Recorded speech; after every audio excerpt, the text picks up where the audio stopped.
जय हिंद दोस्तों, नमस्कार। आज हम सभी जानेंगे प्रायर नोटिस और प्रेयर नोटिस के बीच का डिफरेंस। जहाँ दोस्तों, आप सभी लोगों ने प्रायर नोटिस के बारे में तो सुना ही होगा। आप सभी को पता होगा कि अगर आपका लोन किसी प्रकार से डिफ़ॉल्ट हो चुका है या फिर डिफ़ॉल्ट होने वाला है तो आप सबको प्रायर नोटिस भेजना चाहिए। लेकिन बहुत सारे लोग जो हैं गलत तरीके से प्रायर नोटिस भेजते हैं। जब उनको प्रेयर नोटिस भेजना चाहिए तब वो लोग प्रायर नोटिस भेजते हैं, जब उनको प्रायर नोटिस भेजना चाहिए तब वो लोग प्रेयर नोटिस भेजते हैं। ऐसा बहुत सारे लोगों के साथ हुआ, बहुत सारे सब्सक्राइबर के साथ हुआ। बहुत सारे सब्सक्राइबर मुझे बताते हैं कि सर मैंने 1 महीने बाद नोटिस भेजा, 2 महीने बाद नोटिस भेजा, मैंने प्रेयर नोटिस नहीं प्रायर नोटिस भेजा। और बहुत सारे लोगों ने मुझसे ये सवाल भी पूछा कि सर इन दोनों में डिफरेंस क्या है, फ़र्क क्या होता है, नाम अलग होते हैं कि स्पेलिंग अलग होती है, क्या चीज़ें होती हैं। तो मैंने सोचा कि आज इसके ऊपर एक प्योर डिटेल वीडियो बनाऊंगा तुम लोगों के लिए। डिटेल वाइज सारी चीज़ें समझा दूंगा कि भाई साहब इसके अंदर आखिर डिफरेंस क्या क्या चीज़ें हैं, प्रायर नोटिस और प्रेयर नोटिस में क्या फ़र्क होता है। तो देखो, सबसे पहले तो आपको इनके नाम से ही पता चल जा रहा होगा। प्रायर नोटिस का मीनिंग है किसी भी बैंक को या फिर किसी भी एनबीएफसी को आप लोन डिफ़ॉल्ट करने वाले हो, उससे डिफ़ॉल्ट करने से पहले ही एक इंटीमेशन देना कि भाई साहब मैं इस लोन को इस कारणवश डिफ़ॉल्ट करने वाला हूँ। ओके, इनकी स्पेलिंग में भी फ़र्क है। अब जो प्रायर नोटिस है उसकी स्पेलिंग के बारे में आप लोगों को बता देता हूँ। प्रायर नोटिस अपना होता है PRIOR। ओके, और जो प्रेयर नोटिस होता है वो होता है PRAYER। ओके, ये फ़र्क है पहले तो स्पेलिंग में दोनों में, ठीक है। अब प्रायर नोटिस के साथ लोग गलती क्या करते हैं, मान लो किसी का लोन 1 महीना डिफ़ॉल्ट हो चुका है, किसी का लोन 2 महीने डिफ़ॉल्ट हो चुका है, किसी का लोन एनपीए जा चुका है। अब वो लोग प्रायर नोटिस भेज रहे हैं। आपको प्रायर नोटिस उस टाइम पे कभी भेजना ही नहीं है। ओके, प्रायर नोटिस सिर्फ और सिर्फ लोन डिफ़ॉल्ट होने से पहले भेजा जाता है, और वो भी कम से कम नहीं तो 10, 15, 20 दिन पहले भेजना है आपको, ताकि लोन डिफ़ॉल्ट होने से पहले बैंक को एक सूचना पहुंच जाए और उनको पता चल जाए कि हाँ भाई साहब ये लोन डिफ़ॉल्ट हो सकता है, इसके अंदर हमें ये चीज़ें रोकनी है। और जो अपना प्रायर नोटिस होता है उसके अंदर लिमिटेड चीज़ें रहती हैं बहुत ज़्यादा। आप लोगों को पता होगा, जिसने भी प्रायर नोटिस भेजा या फिर प्रायर नोटिस बनाना सीख रहा हो, फिर बनवा रहा हो किसी से, तो उसमें लिमिटेड अमाउंट ऑफ चीज़ें क्या क्या होती है मैं आप लोगों को बता देता हूँ। उसमें आप सबको पता है आपका नाम, आपका फादर का नाम, एड्रेस वगैरह पड़े रहता है, सामने वाले बैंक का एड्रेस वगैरह, बाकी सारी चीज़ें पड़ी रहती है। और बहुत ही लिमिटेड आपका लोन नंबर, आपका लोन अमाउंट कितना है, आपकी ईएमआई कितनी है, अगर कार्ड है तो कार्ड कितना है, कार्ड का ओवरड्यू कितना है, ठीक है। और सिंपली जो भी आपकी प्रॉब्लम होती है कि भाई साहब मेरे को ये आर्थिक दिक्कत है, मेरे को मेडिकल से जुड़ी हुई समस्या है या फिर मेरे को और कोई समस्या है, ये सारी चीज़ें उसके अंदर लिखी रहती हैं। इससे ऊपर ज़्यादा कुछ चीज़ें नहीं रहती। उसमें मेन 3 पॉइंट लिखे रहते हैं कि भाई साहब अपना जो सेक्शन 25 का केस है वैसा कोई केस मेरे ऊपर ना करा जाए, कोई 138 का चेक बाउंस का केस मेरे ऊपर ना करा जाए, कोई आर्बिट्रेशन की प्रोसीडिंग ना करी जाए, और एक दो छोटी लाइन में लिखा रहता है कि जो रिकवरी की प्रक्रिया है उनको रोका जाए। बस इतनी ही चीज़ें लिखी रहती है और यहाँ पर एक प्रायर नोटिस समाप्त होता है। लेकिन जो प्रेयर नोटिस है, अब प्रेयर नाम से आप लोगों को दुआ नहीं मांगनी कोई मेरे भाई। प्रेयर की सिंपली मीनिंग है एक रिक्वेस्ट, एक गुहार लगाना बैंक से या फिर एनबीएफसी से। एक प्रेयर नोटिस की कोई टाइम लिमिट नहीं होती है।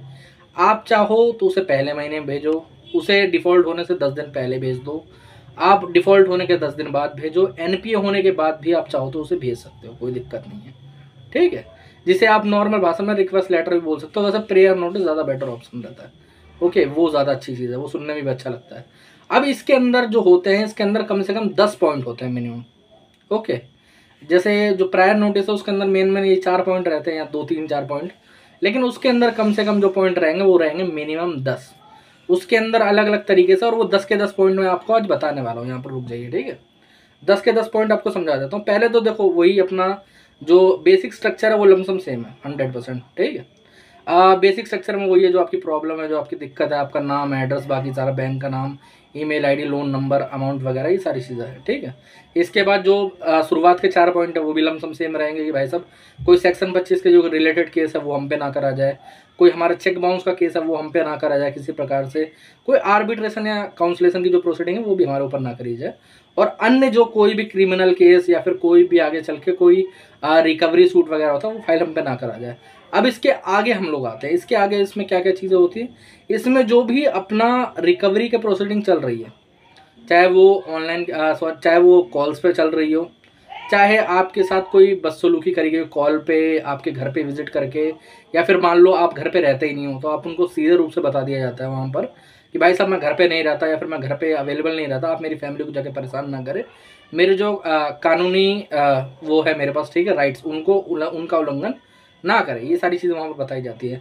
सेकंड पॉइंट होता है जो आपकी सिविल, जो ये लोग एकदम गिराते हैं ना कि एकदम अचानक से 50 पॉइंट, 60 पॉइंट, 300 पॉइंट पे गिरा दी, तो उसके लिए गुहार लगाई जाती है कि आप मेरी सिविल को तब तक ना गिराया जाए, ठीक है। ये एक मेन पॉइंट इसका दूसरा रहता है एक प्रेयर नोटिस का, ठीक है, ये सिंपली रहता है।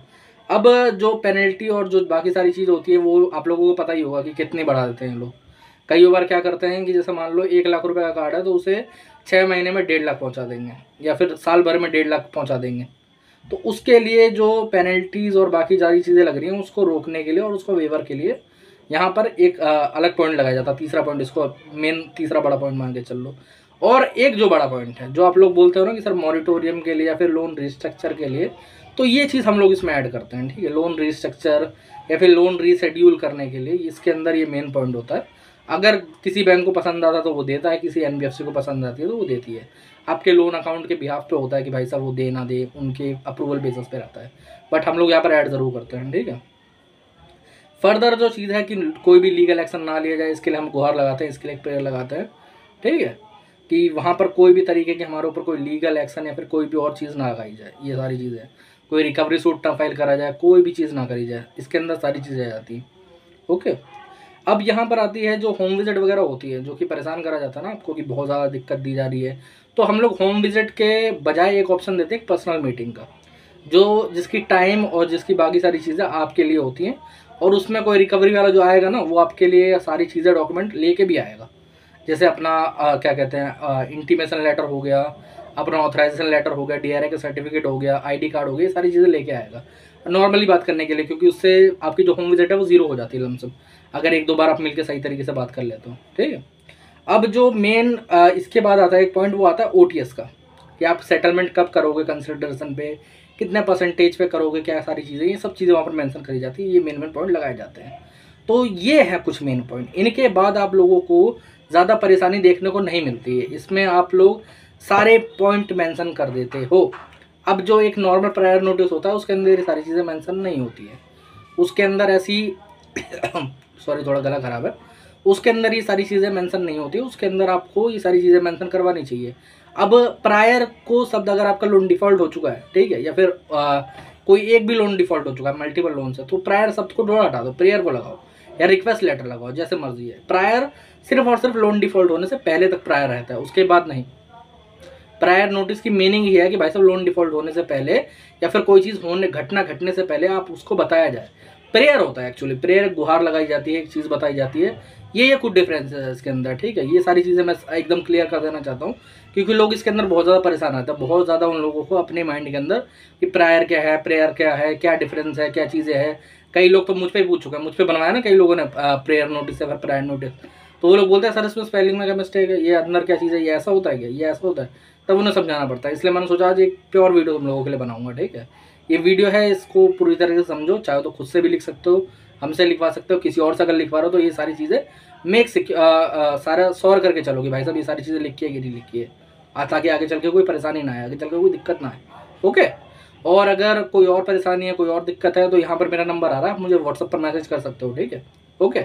आज के वीडियो में इतना ही, फिर मिलेंगे आपसे दूसरे अगले वीडियो में। जय हिंद।